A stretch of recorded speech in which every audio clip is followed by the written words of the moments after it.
Michael is this. Michael Yes. is a shaman. He is bringing healing to the masses. Would you consider dance, music, mushrooms a spiritual thing? Almost like your soul takes like the biggest shit, and it's like the relief is just like, oh, I completely forgave her and actually feel sorry for her.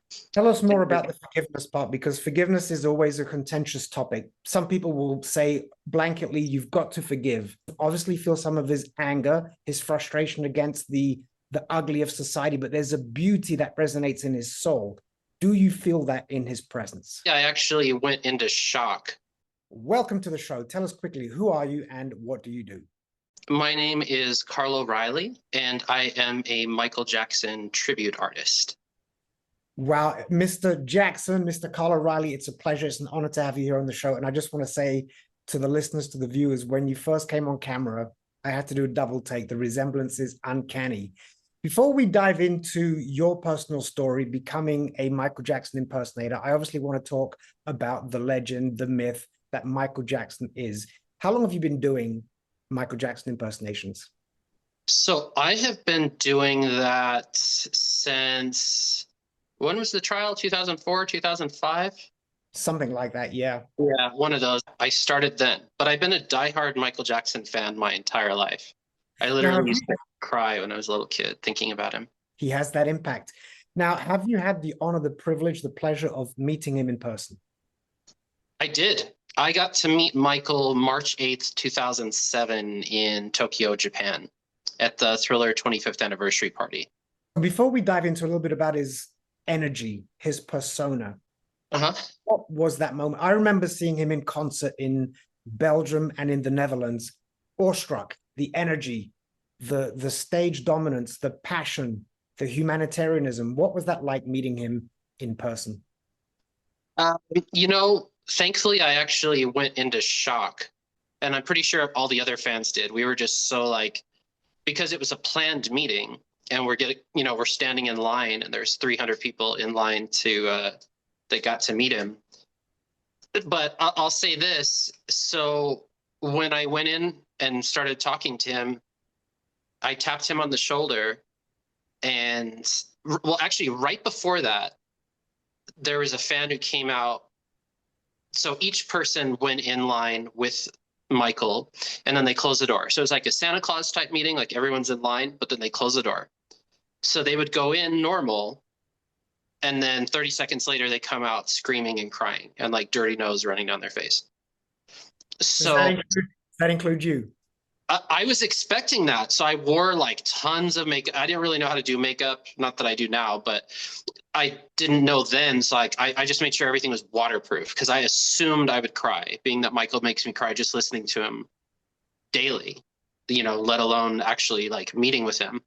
So this girl comes out crying, and then it's my turn. And they open the door, and his back is facing me. So he's like at the doorway, but he's talking to everyone else in the room. So he's like the first thing in the room with his back. And I saw him, and I tapped him on the shoulder, like this side, and I was behind him. And then he turned around like this, but I was already coming around here from this side because the photographer was leading me. And then the photographer takes my camera because you had to have that ready. That was like a big deal about this. And then Michael like looked at me, and he's like, and then he pulled his sunglasses down and like looked at me like with his eyes like through the brim. And like it almost like freaked me out. Like his eyes are like super deep. I mean, I could almost describe it as like looking into a galaxy or like a black hole or something. Like it's so mysterious that like I don't know, it just like shocked me. So then from that moment, I'm sure I'm just like, just staring at him. And I noticed that he knows how to make it less awkward because people are just going to be staring at him. So he's like, "Where are you from?" And I'm like, uh, "Denver, Colorado, USA." Like as if I didn't know. And then he's like, "What's your name?" I'm like, "Carlo Riley." Right. I just didn't know how to like react to him like talking to me or doing anything. But It was you just, mentioned the depth in his eyes, and I want yes, to go into that. So you're in please. front of this man, you see this energy, you feel, I mean, what a level of emotional intelligence for him to understand I'm this probably arguably the most famous man on the planet, and I'm going to make this person feel comfortable in my presence. Yeah, What isn't that amazing? Yes, but I want to dive into that aspect of him because we know Michael Jackson, the pop star. We read about his humanitarian efforts. What what did you feel because I listen to his music and all I feel is compassion. I obviously feel some of his anger, his frustration against the ugly of society, but there's a beauty that resonates in his soul. Do you feel that in his presence? Oh, absolutely. And just like how Michael says, like, I don't sing it if I don't mean it. Like, I felt he really did want to know more about me. Now, I know he did that with everyone there, but at the same time, his emotion comes through and it made me feel comfortable and uh, I could cry. Very warm. And I describe it to like people who grew up in my time frame of like 80s and 90s. And I said he made you feel like Saturday morning cartoons, like we're about to start, like that whole ritual of enjoying something. Now you're obviously, I'm seeing this and I already know a little bit about your, what I would consider what is labeled as an HSP, highly sensitive person. That's also a part of your brand, which makes me understand why you so align and resonate with Michael Jackson. I want to keep touching on the humanitarian side. I mean, I just want people to know, I did a little bit of research. Michael Jackson donated over $500 million in some capacity to multiple charities around the world. He's got the Guinness World Record for most charities supported by a pop star. Some of those charities include Make-A-Wish Foundation, the United Negro College Fund, and the Camp Ronald McDonald. Tell us about, through your years of impersonating him, but obviously understanding who he is. What is your take on him as a human being, as a humanitarian, as an activist? This is the other side of Michael Jackson. Tell us your insights on that. Sure. He was just like an exceptionally caring individual. I don't think because he could just feel the state of the world and he's like empath to the extreme. And he's like empath to the extreme. Like I can at least kind of block some energies out every now and then. I think him just being able to feel that, there's kids suffering and just like anywhere in the world, that would be so hard, so I'm sure that's like all, he based everything like, okay, well, if I work harder, then I can like help more people and literally put himself like to the extreme, but just trying to help people. Like, I don't think he would ever be able to relax until like everything is in harmony. And what a sad time to be born into a world where it's just like endless war and destruction and people didn't even care about their neighbors, let alone like people in other parts of the world. And he felt that and he cared and he tried. And on top of that, I'll add to, yes, he gave all that money, that's documented money. He did Yes. way more anonymously. And he taught me this, and this is a very good life lesson. True charity is anonymous.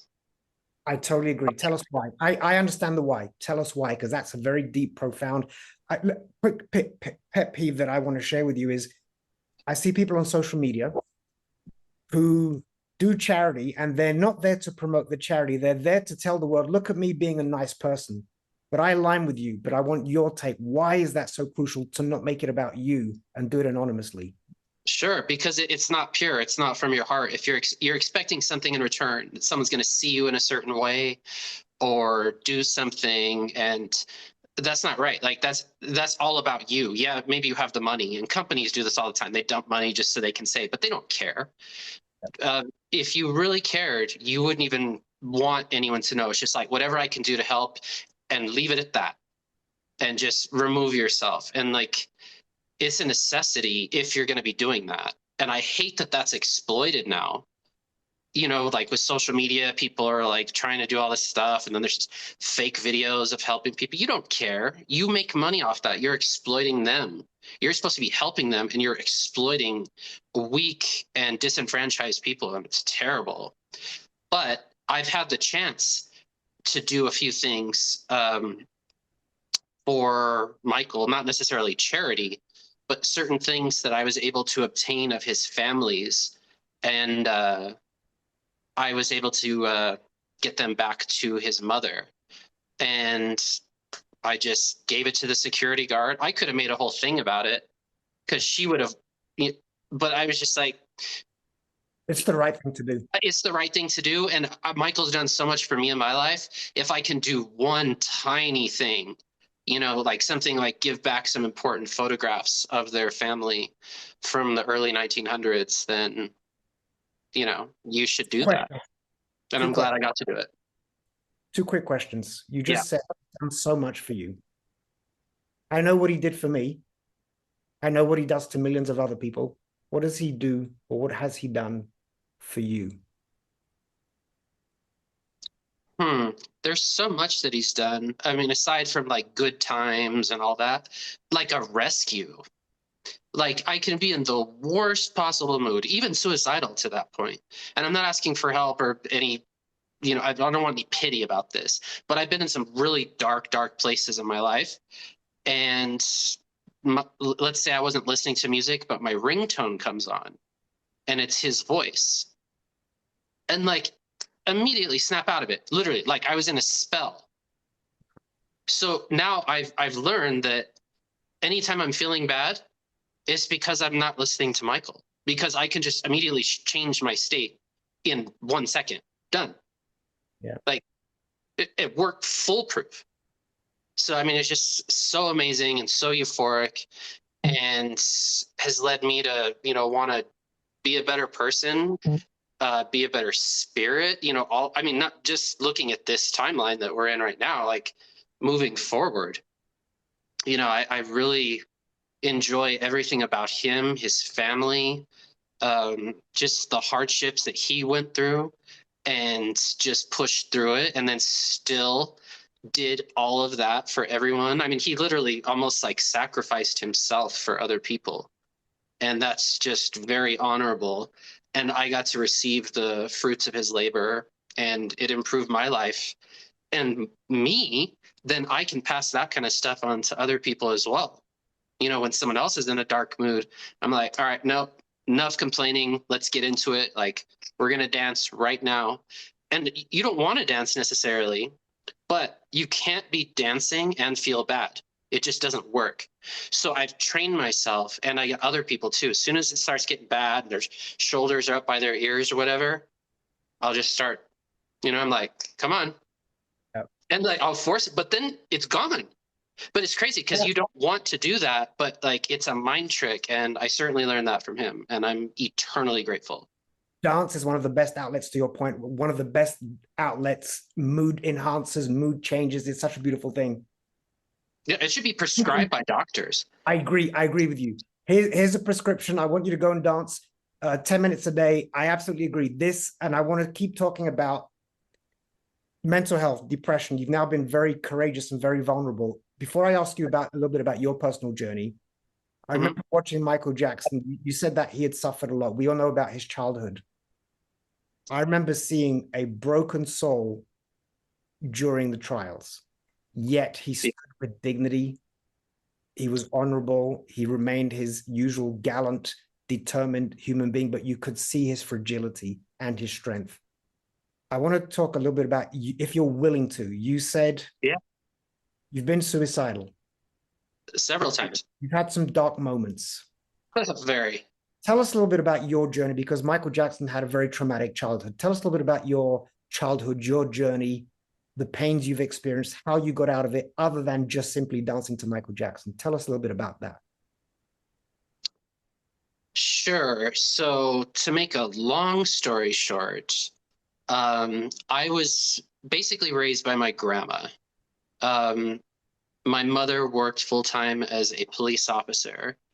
I would say the issue is my grandma's like was like kind of mentally ill and very abusive.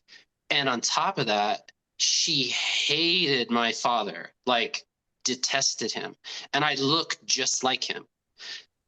And like in turn, I have a sister, both same parents, and like my grandma was so mean to me, but like was like nice to my sister.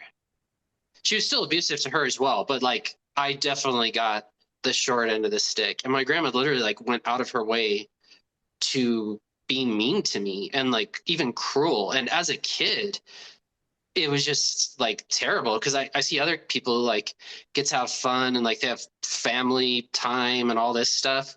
For me, coming home from school was we had one TV in the house, and that was just for a control thing. Never came on. And basically, after I came home from school, it was just like silent, and then like lights out at 7 o'clock. Like just no one talk or anything. You said your grandma. Uh-huh. No, your mom or your grandma was mean. That was my grandma.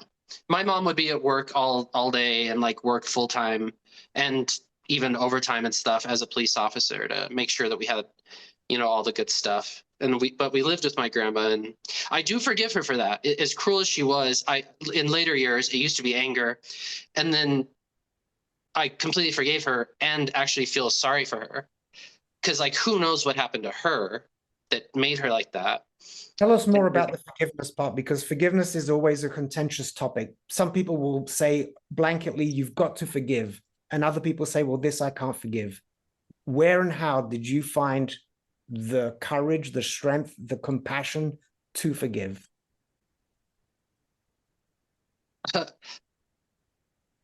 Good question. Psychedelic mushrooms. Good for you. Yeah. Yeah. It's because you have a story about this person that you have issues with. And then every time they come up, that like story replays. But just like when anyone tells a story, there's your side, their side, and the truth. But the longer you tell those angry stories, the more you're the victim about it. And while that is true, and I was a kid, at the same time, like she's not my mom. She doesn't owe me to raise me. That was my mom's decision. So like part of the blame's on my mom. And she still did a good job. I mean, yes, she was strict and crazy as hell, but I didn't get into trouble. I'm not in jail or anything. I always ate. I maybe didn't have the best emotional support, but I think I still turned out halfway decent. And then after I figured all that out, then it was more like, well, what happened to her that made her like that? Like no one starts out like that. And then, I could see her from the victim side too. And what does forgiveness mean? Because there's often a misunderstanding that a forgiveness can be, the argument is forgiveness is for the self. I'm releasing myself. But absolutely.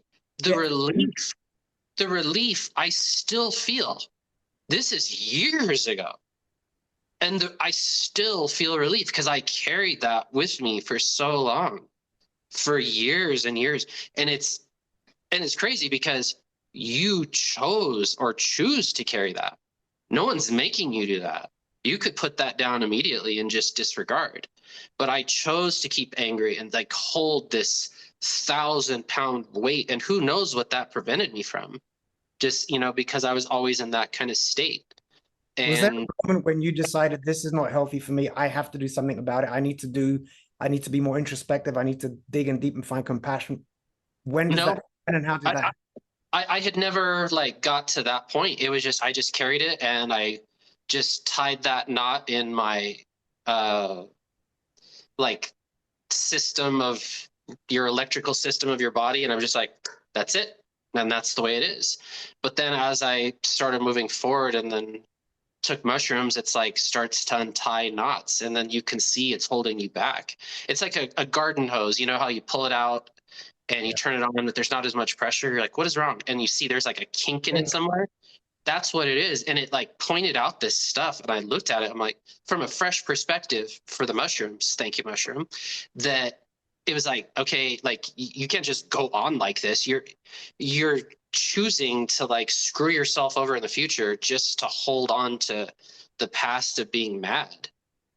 And then I like went into it, and then it's like, and I'm not sure if you've taken mushrooms, but there's like a dialogue, and it'll discuss with you, replay events, switch back and forth between like, okay, you said this, then they said this. Now look at your body posturing.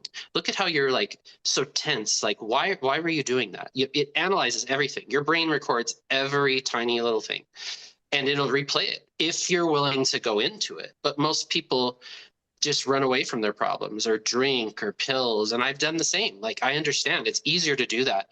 But for the long term, the relief, and then once you unkink that, now there's just like this massive pressure built up from behind that just like comes flowing forward all of a sudden. And it's just like you can advance your mind and soul like immeasurably all at once. Yeah. And you asked me if I did mushrooms. So I don't do drugs. I've not done drugs. I'm kind of like, mushroom's not a drug. Sorry, I didn't. okay, yes, thank you. Thank you for that. Thank you for that. It's a, what is it? Other than just a natural thing. It's a Natural plant medicine that God designed. Plant medicine. There you go. Thank you. That's it. So I haven't done, but I need to qualify that. And when it comes to marijuana, I'm kind of like Bill Clinton. I tried it, but I didn't inhale kind of thing. I've tried it. Sure. And I've taken edibles to help me sleep because I have insomnia and stuff like that.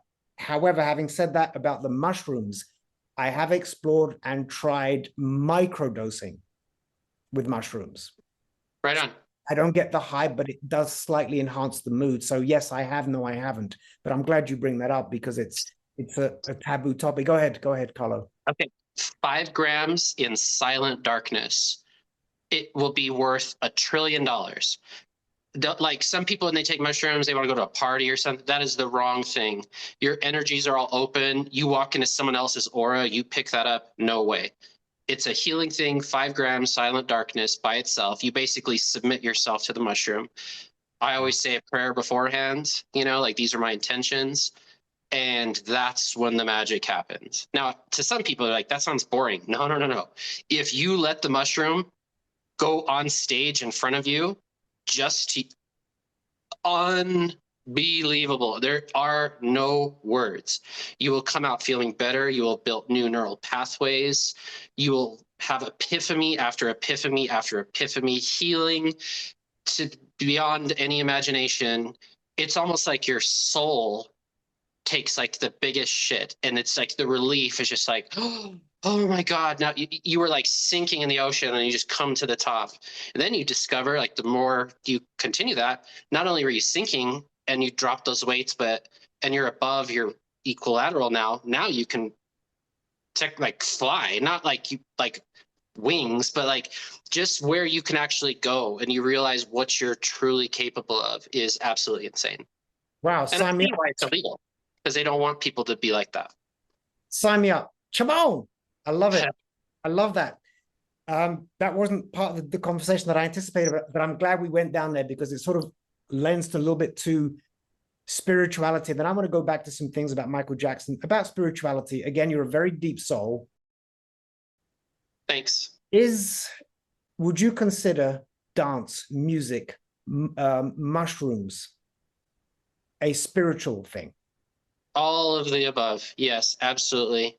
And necessary and primal. Like your body's like wants to do it. You see little babies, like little kids, like, they're just having a good time and everything is magical because you get to look at it from a fresh perspective. Well, like mushrooms give you that, like where you can look at something and it's like you're seeing it for the very first time and analyze it. Like there's magic in everything. Air is magic. Trees are magic. Grass, even just like fabrics, like intertwining threads that were once cotton in some place and now it's black and you're wearing it. I mean, there's just so many crazy things like that. Energetically, there are some fabrics that are healthy and there are a lot of fabrics that are unhealthy. For example, linen vibrates at like 1,000 megahertz or something, which is a healing, healthy fabric for us to have on our body. Then you look at some rayons and the nylons are very unhealthy. They vibrate at the same resonance as a dead body. Like, yeah, Something. Everything is energy. And I know a lot of people, more people are awakening to that now, but it, once you like can strip all that down and think from your primal spiritual mind, which again, mushrooms helps, you can see the energy like from like every little rock and crystal and all the atoms that are holding it together. And then you realize like this was designed somewhere. Everything in nature is art. Like this was designed, and somehow it's like in your hand and you get to enjoy it. Like, so for you, if you want to try and define what spirituality is for you, it's this thing that's somewhat open to interpretation. What is spirituality for you if you have to explain it to somebody? Connection to the source or the creator. Some people would call it God, Jesus, whatever you want to call it. There's a million names for it, but you are ultimately just an extension of that creator. And the closer you are to it, the more it will allow you to spread that energy around. And it's just, man, all that kind of intangible stuff is just so hard to put words to. Yes, it is. Exactly. Yeah, I'm very like, I'm not like religious per se, but very spiritual. And I mean, I do believe in God and all. It's just, but like, you can't just say, okay, well, Christians have it right or Buddhists have it right. Like, pretty much the rules are the same. You already know what's right and wrong. No one has to tell you anything like that, you know. You already know deep down. And in terms of right or wrong, I want to talk on a contentious, sad Michael Jackson chapter. yeah, Not that we know, we can only speculate. sure. The child abuse allegations. I know my perspective. I cannot see that a man of such sensitivity, of such enlightened spirit could do harm to a child. In terms of factual evidence, the FBI, 13 years of surveillance, tapping his phone, they found nothing. The only evidence they found was because they had paid people to testify against Michael Jackson, who then recanted their testimonies. Sure. It's your opinion, and this is purely just opinion, but you understand this man on a different level than most because you've invested a lot of energy translating his energy and his essence. What's your take? What's your opinion on that whole chapter of his? Sure. Very sad chapter. I mean, like, that's literally the worst possible thing almost anyone could be accused of, not only like of molesting kids, but like molesting like vulnerable children with cancer. I mean, like, could you be a worse human being?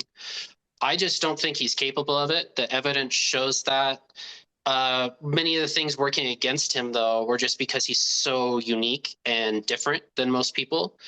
Part of the way the way he looks, like, you know how America is like, men aren't supposed to have long hair, men can't wear makeup, you know, just boys are blue, girls are pink, like, and he was just like, no, whatever, like, ignore all of that and then just redefine it.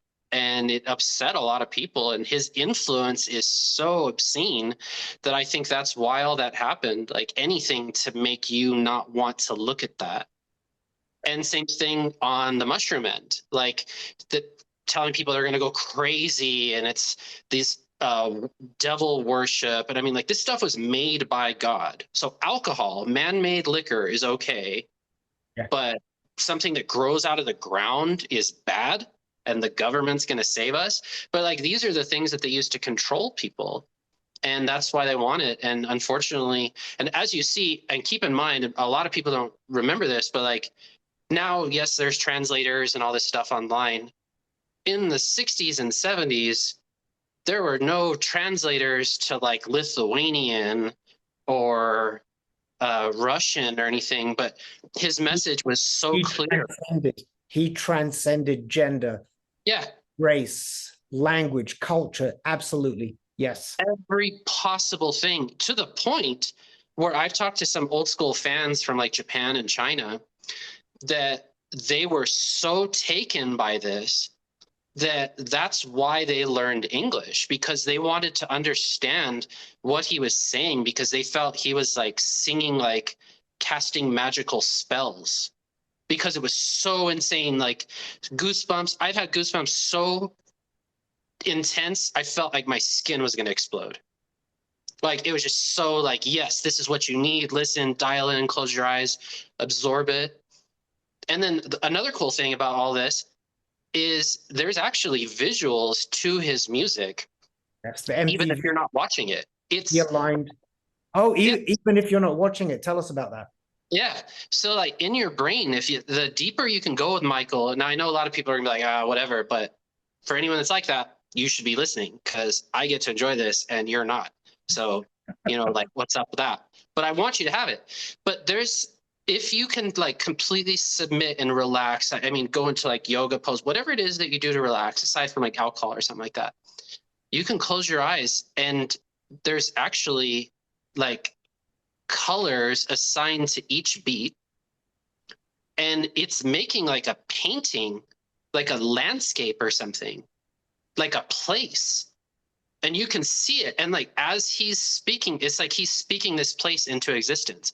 And it's not just the same one over or different ones each time. Like there's places and like I've seen like certain songs, like Baby Be Mine is like very blue and green with like fantastical shapes and no landscape on Earth, I would say. But there's like other levels of him that most people just like hear the song and they're like, oh, it's a good song. The song is just the tease, like the bait. And then you get that and then you listen to it. And once you like allow yourself to get reeled into that, oh man.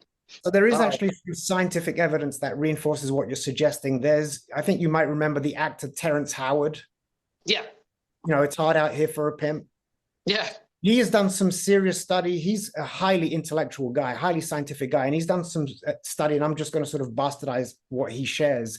So He looks at the Mendeleev's table, the periodic table with all the elements, and how it's structured in boxes and categories.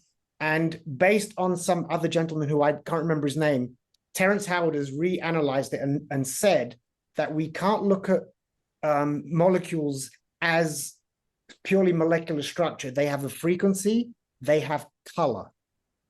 And so he's redesigned the periodic table in alliance with the energy frequency and the color of matter. And that's what you're saying about music. It has a color, a resonance. It's deep. It's really deep.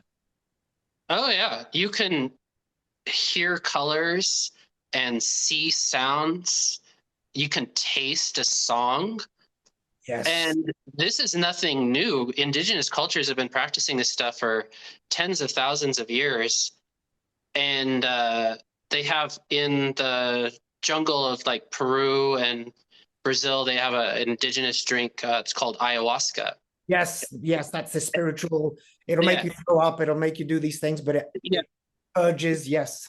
Yeah, and they sing the songs, and the people that are there, like they can see the song in the room, and it's they call it Ikaros, which means magical song. But Michael is this shaman. Michael is a shaman. He is bringing healing to the masses. Those guys are in the jungle, but like he's actually doing this, and I've seen it myself, and not even just on mushrooms. I've seen it. I felt it. I mean, I felt presence, like he was in the room before. Like as he said, like the love is stored in the music.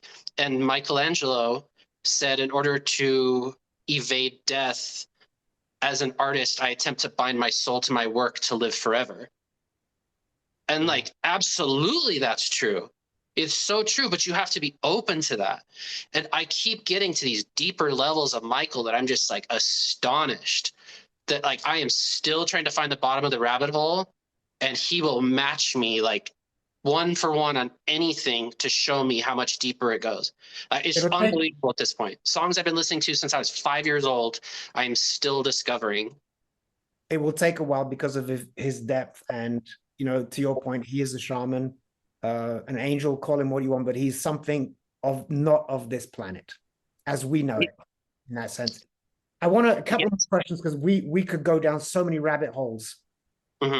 So we've just tapped on Michael Jackson's dark chapter. You've built this career on impersonating this man, and then there's controversy and conflict.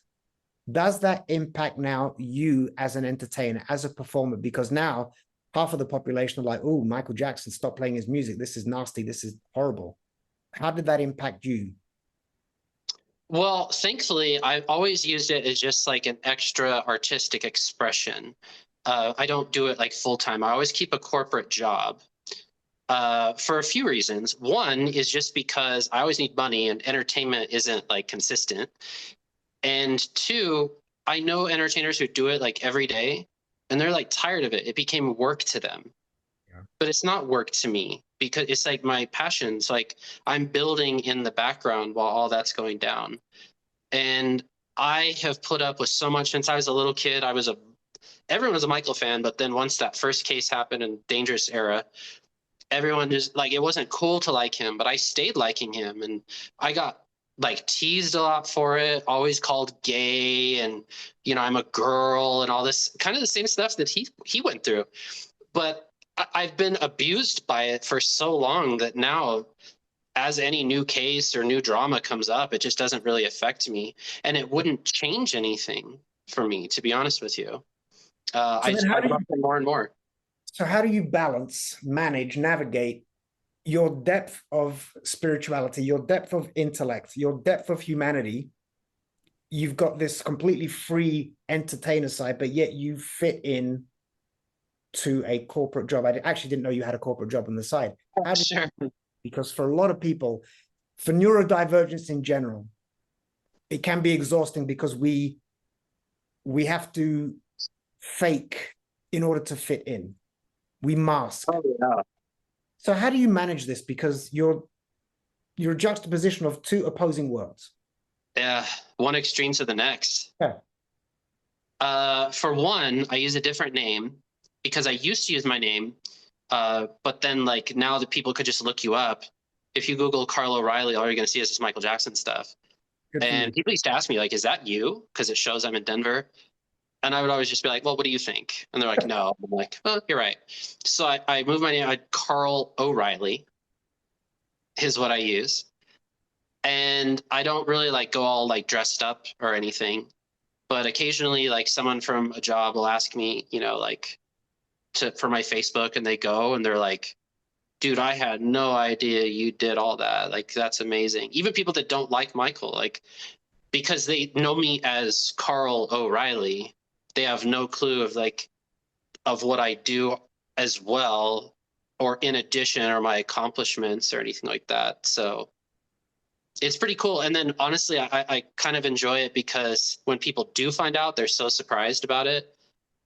And like, it's really like kind of a talking point. They're like, oh, I was telling my cousin, I was telling my mom, I was showing them your pictures. And like, I was like, oh, I work with this guy. I'm like, that's so cool, that people appreciate it. But then I also have, of course, when I've worked with a lot of men that are like, oh, you're a fag, you're this, you're that. And I'm like, if you had any clue about the amount of girls from every country of the world that throw themselves at me, you would be attempting to do something like this. And I will show them every now and then. I'm like, oh, yeah, this girl's trying to come see me from Italy or Poland or Australia. Won't leave me alone. She's sending me flowers at work. And I'm like, but I guess I'm gay, right? So whatever. Meanwhile, they can't even get a girl on OnlyFans to talk to them. It's so silly. Here's my take. It shouldn't matter. It really shouldn't matter. It's I want to close on a profound question before I end on a lighter question about your future. Sure. I don't know if there is actually an answer per se, but I'm always curious what people think. Why is America so judgmental in general? This doesn't include everybody, but as a culture, as a society, we are so judgmental. Why? One, we're unhappy. Two, we're not cultured. Like, because the people that came here are like the misfits. Like any of the people from Europe that came here to colonize, those are like the crazy artists and like people who wanted to get away from everything.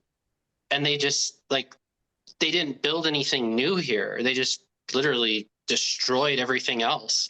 And that's the culture, is like tearing down other people so you can stand taller and, you know, pound on your chest. It's so silly and basic, but I would say that's why we're in the state we're in. And the disconnection from Gaia, people don't even think the earth is alive. Like, the earth is alive. Like, the magma in the center, these are organs from the earth. You know, like, this is crazy. And like, there's all this stuff that'll connect you to nature and help you fix and manage your whole life. Mushrooms, ayahuasca, peyote, again, all natural things designed by God. These are not drugs, plant medicines. These are the basis for pretty much every religion. Even in the Bible, they're talking about UFOs and spaceships and like all this crazy, like, this exists. This has always existed, but people just want to be disconnected from it and not believe it. And they think it's a fairy tale. I can tell you personally, I've seen it. It's not. And you will be judged for all the stuff that you've done. And trust me, I've had stuff brought up to me that I'm like, oh man, I'm like almost even afraid when I finally pass over. But I have to deal with it. It's my karma. When your moment comes, you just, and I'm going organically along with the conversation, you just mentioned about when that time comes, we will be judged. Mm-hmm. How would Carl O'Reilly, Mr. MJ, how would you like to be judged? Judged, evaluated? Sure. But judged by like anyone or like you God? were saying at the end of it all, we will be judged, whether that's God, whatever that. Sure. Okay. So yeah, for like God, Gaia, like empathetic, you know, but I already know, because this stuff comes up often. You know, it'll give you like a whole bunch of like fruits and stuff like that, you know, for you to enjoy, so you keep coming back, but it'll give you some real harsh stuff.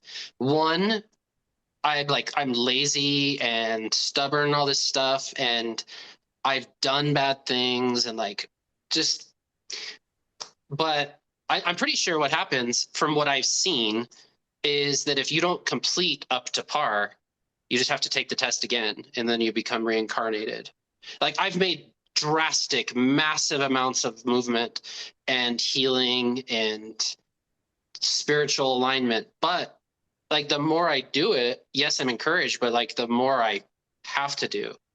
And that's why I try to do a lot, but I should be trying harder. Trying for sure. You're already very self-aware. That's always the first step to transformation. So you've already done that. You've obviously done a lot of introspection, a lot of deep work, self-evaluation. It's a beautiful thing. What's next for you?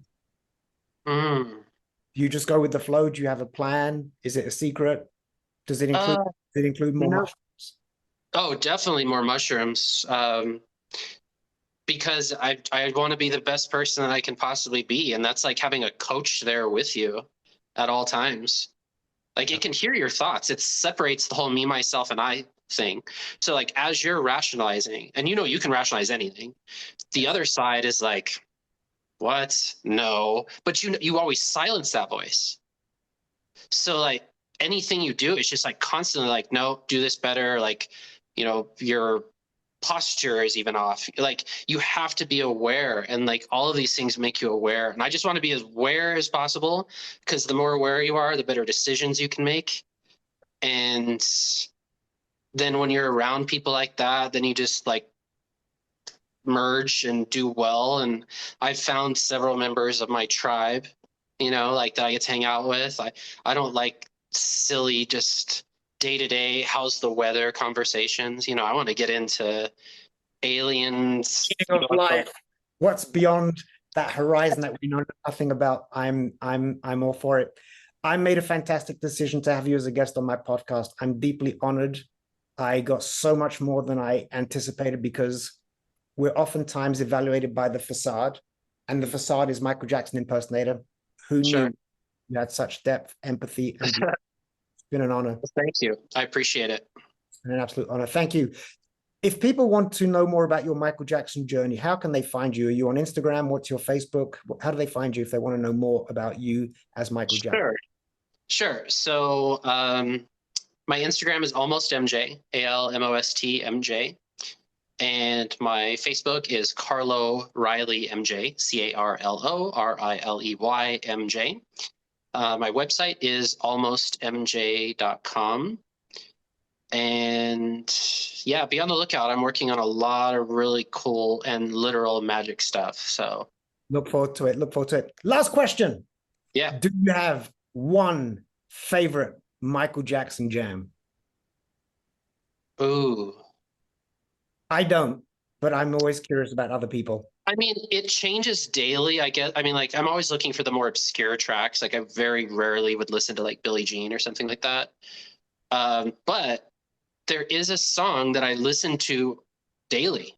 I can't say it's my favorite, but it's in my playlist every day. So I guess someone could say that that is my favorite. And it's a toss-up between Baby Be Mine and Lady in My Life. Oh, what a yeah, ballad. the full version, though, with the extra verse from Rod Temperton.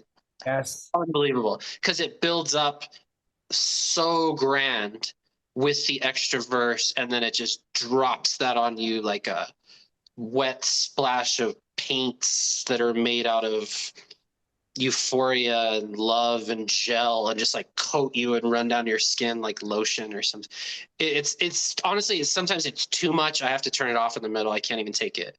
Like, it's just too much euphoria to process, literally. Well, just know this. In the words of Michael Jackson, somewhat, you are contributing to healing the world and making it a better place. Thank you, Mr. Jackson.